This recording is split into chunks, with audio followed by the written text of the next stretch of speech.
хочу просто прочитать стихотворение на родном языке Кязима, которое, ну, все его произведения вы все знаете, они учат смыслу жизни. Эти его стихи, они очень близки мне и в тяжелые времена, и в такие какие-то сложности, когда жизненные были у меня самой, я всегда читала его стихи, училась, и если хоть чуть-чуть нам удалось приблизиться к нему, хоть каким-то образом, неся в своем сердце его имя, конечно, мы счастливы этим. Вся его жизнь – это для народа. Он никогда не жил для себя.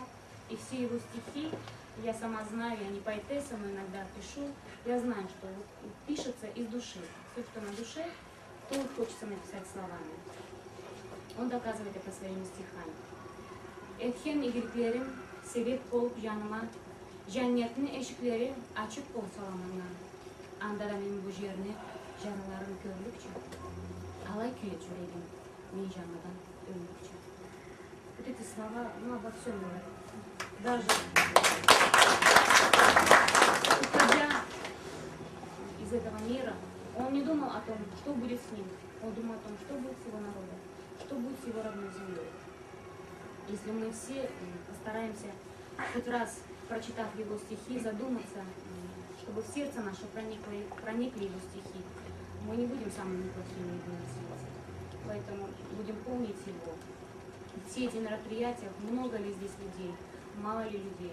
Каждый из нас принесет тому, кто у нас есть в семье, окружающему кусочек Кязима.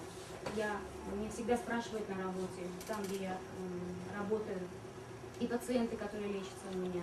Я благодарна всем людям, которые встречались на моем пути, услышав его фамилию, они всегда спрашивают, а кто вы ему, кто вы Кязиму? Народ помнит его, знает его.